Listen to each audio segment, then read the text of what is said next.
Brought to you by Puneet Balan Group and Maharashtra Tourism.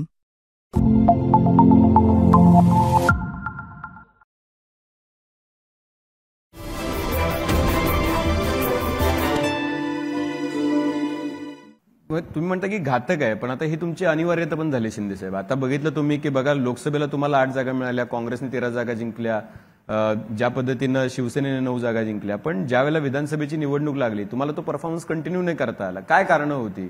म्हणजे लोकोपयोगी योजना आणल्या, लाडकी बहीण आणली, शेतकऱ्यांसाठी सन्मान योजना आणली किंवा तरुणांसाठी योजना आणली, त्यामुळे झालं की बटेंगे कटेंगे एक है तो सेफ है. तुम्हाला काय वाटतं की लोकांनी का स्वीकारलं नाही? ज्या लोकांनी तुम्हाला लोकसभेला स्वीकारलं त्या लोकांनी तुम्हाला विधानसभेला का नाकारलं? नाही, लोकसभेचं यश मिळाल्यानंतर महायुतीतले लोक सावध झाले. त्यांना कळलं की आता विधानसभा सुद्धा आपल्या हातातून जाईल.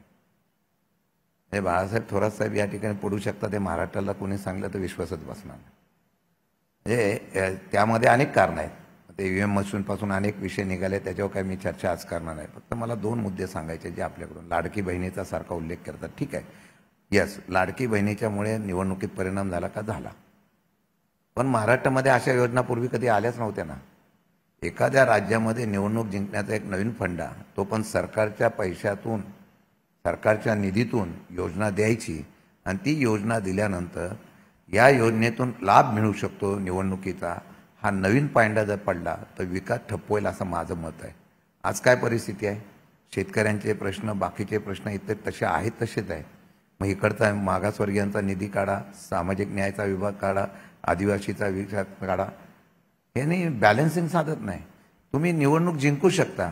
निवडणूक एखाद्या विषयासंदर्भामध्ये हे आमिष आहे का आश्वासन आहे मला माहीत नाही, परंतु हा नवीन परंपरा पुरोगामी महाराष्ट्रामध्ये आली आणि त्या परंपरेची पायंडा मग तुम्ही नंतर कात्री लावायला सुरुवात केल्यात, कमीत कमी कमी करत चाललेला.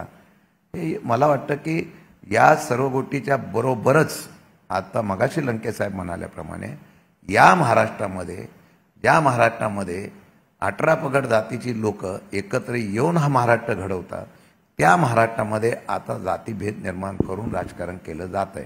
म्हणजे परवाच्या दिवशी अगदी मराठी भाषेच्या संदर्भामध्ये विषय आला, तो अवधानतेने आला का जाणीवपूर्वक आला तो येणारा काळ सांगेल.